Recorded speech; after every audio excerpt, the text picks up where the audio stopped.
ازيكم يا جماعه؟ عاملين ايه؟ معلش الفيديوهات الفتره دي كل واحد لوحده، بس لنا عوده ان شاء الله. احنا بس يعني حبه ظروف وان شاء الله تتحل يعني. خلينا نتكلم على ملخص اللي حصل الفتره اللي فاتت. طبعا انتوا عارفين الفيديوهات مفيش قط دلوقتي، بتترفع زي ما هي علشان مفيش لابتوبات دلوقتي بتساعد على المونتاج ومش قادرين ندفع للمونتاج. خلينا نخش في الموضوع ونتكلم على يعني رجوع بيراميدز بعد ما قدر ان هو يتخطى اول مرحلة في دوري ابطال افريقيا تاني، وبعد ما تخطى برضو اهلي جدة. انا شخص اهلاوي، واقدر اقول لك انا فريق بيراميدز قدر ان هو يبني فريق قوي بعد ما هو بدأ يطلع الاهلي من دماغه. انا لا بشجعه ولا يعني بديله اي نوع من انواع الاحترام، لان هو منافس بالنسبه لي.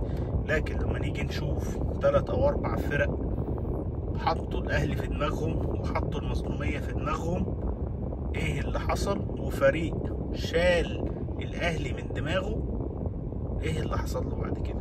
الاهلي لما كان في دماغ بيراميدز لو كان بينافس ولا كان الهوا، كان اخره بيقعد يعمل دوشه ونوش وحبه قصف جبهات وغيره. لما شيل الاهلي من دماغه ابتدى ياخد بطولات وابتدى يكسب فرق، ابتدى يبقى له اسم، وهيبتدي بعد 10 سنين او 15 سنه يبقى له قاعده جماهيريه كبيره، منهم زملكاويه واسماعيلويه ومصراويه و لان الفرق بتاعت الناس دي ما عادتش موجوده. ف يعني شابوه لبيراميدز، بس ده اخري اللي انا اقول لك، ان هو شابوه ليك ان انت قدرت ان انت تنافس. وهنا هتخلي في شقين يحدثوا في الدوري المصري.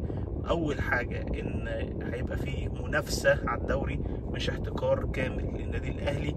تاني حاجه هتفتح عينين المستثمرين ان هم يعملوا بيلد لفريق فروم سكراتش. يعني ممكن حد يخش يشتري سيراميكا كليوباترا والكلام ده كله، ويبتدي يبقى فيه منافسه فعلا في الدوري، وهيبتدي يبقى لك برضو جماهير. خلينا نخش على دوري ابطال اوروبا، لان مفيش حاجه تاني في الدوري المصري. خلاص الاهلي اتصدر، بيراميدز احتمال طبعا يتصدر لانه قدامه فرق ماتشات. لكن زي ما قلت لك في اول البودكاست اللي احنا بنعمله، اهدى الدوري لسه طويل والمشاكل بتبتدي تظهر على الزمالك، لان الزمالك جايب صفقات فيك، هي صفقات على الورق لكن مش موجوده، فيها مشاكل، مفيش فلوس، مفيش. وطبعا اعتمادهم على يعني مش عارف هبل، ان عندهم مش عارف جون ادوارد ده هيعمل وهيسوي على ارض مش صلبه، فده هيوديهم 60 داهيه. ده كان اعتقادي في الاول. ممكن تراجعوا الفيديوهات. ونخش على دوري ابطال اوروبا.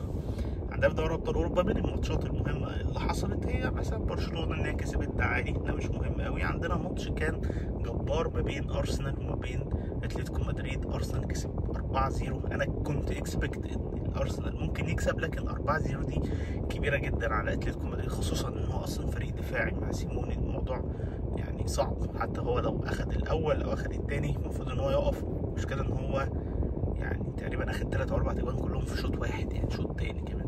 فما تفهمش ايه اللي حصل. وسيموني تقريبا خلاص في اخر ايامه في اتلتيكو مدريد، وما اعتقدش ان هو ممكن حتى يكمل السنه الجايه. اغلى مدرب بيقبض فلوس قصاد الحاجه اللي هو بيعملها. طبعا محدش يقدر ينكر ان هو اسس اتلتيكو مدريد، هو اللي عرف الناس لاتلتيكو مدريد. لكن خلاص كفايه كده، ولازم يتم التغيير.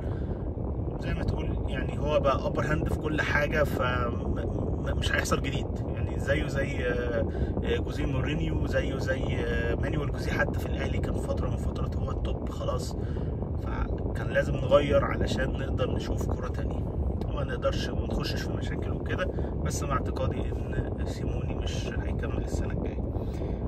برضو من ضمن الماتشات اللي كانت مش مهمه، لكن انا بحب الماتشات دي. بنفيكا خسرت 3-0 من نيوكاسل.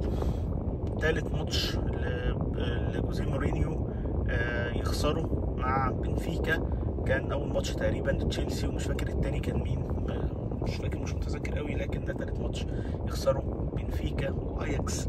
الناس اخير على الدوري، هنيجي للترتيب وهنتكلم عليه، لكن اظن ان برضو مورينيو لازم ياخد اجازه، يوقف سنه سنتين ثلاثه، يبتدي يتعلم حاجات جديده، يبتدي يشوف ايه الفكر الجديد اللي ممكن يقدر يطبقه. لكن طول ما هو لاكم مع بعض، هو نزل من الدوري الانجليزي للايطالي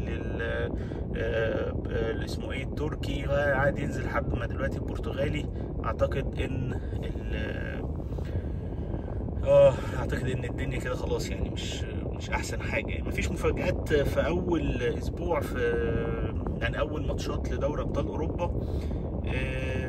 تاني اسبوع او يعني تاني ماتشات برضو ما كانش فيه، بس كان فيه حاجه انا احبها، اللي هي جالاتا سراي كسبانه. جالاتا سراي المفروض انها في نص الجدول خلاص، يعني ان شاء الله يبقى لها صعود. مفيش مفاجآت تانية كتير. ماتش ريال مدريد ويوفنتوس كلنا عارفين ان يوفنتوس كده كده هتخسر. خلينا نتكلم على الترتيب، لان فيه مش مفاجآت، هي فيه زي ما تقول يعني حاجة حزن، يعني فاهمني. ثانية واحدة. طبعا باريس سان جيرمان وبايرن والانتر والارسنال، الكلام ده ما فيش فيه مشكلة، او يعني ما فيش فيه تنافس او اختلاف او ايا كان. ما فيش اي مفاجأة في الحتة دي، غير ان دورتموند مثلا السادس، مع ان دورتموند مش مكانها. هنتكلم في اول 3 ماتشات بس ستيل برضه انها مش مكانها قوي. نتكلم ان برشلونة التاسع خسرانة ماتش، فتمام. ليفر العاشر برضه خسرانة ماتش. بنتكلم ان برشلونة والليفر وتشيلسي بس، يعني دول خسرانين ماتش، وكلهم تقريبا في حذا واحد. معاهم مين؟ معاهم سبورتنج ومعاهم جالاتا سراي، يعني في نفس الخساره. فانت النهارده متساوي بفرق. ده حبي للفكر الجديد بتاع دوري ابطال اوروبا. فيعني الوضع ممتع. المفاجاه عندي ان اتلتيكو مدريد كسبان ماتش واحد، والمفاجاه الاكبر ان احنا عندنا بنفيكا واياكس كسبانين 0، وداخل فيه يعني اياكس داخل فيه 10 تجوان، بنفيكا داخل فيها 5. اياكس كان فريق محترم من 2 3 كان بينافس على الهبوط، ولحق نفسه بعد ما غير المدرب، بس النهارده في دوري ابطال اوروبا هو مش موجود، مش باين.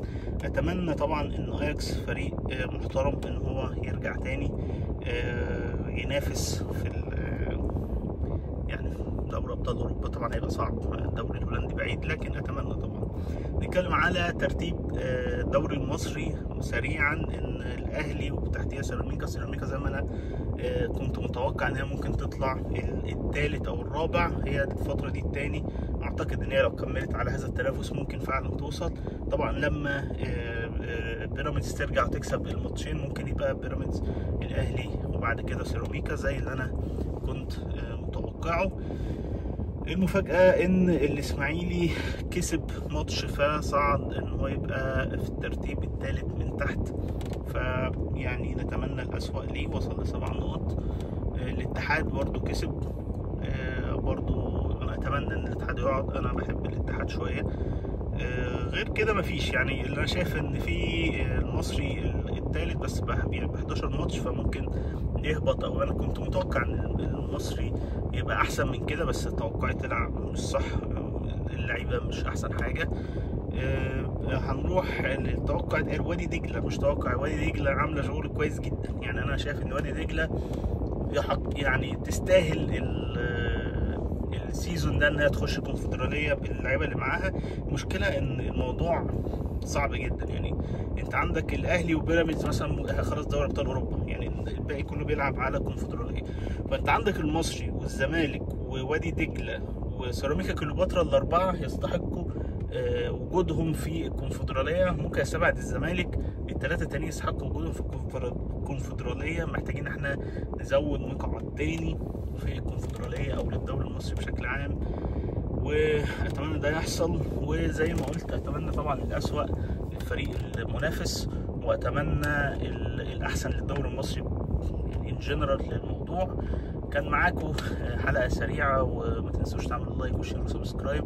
واتمنى الفيديو ده محدش ياخده بحساسيه، يعني واللي هياخده بحساسيه هو عارف هيعمل ايه. اشوفكم في حلقه جديده.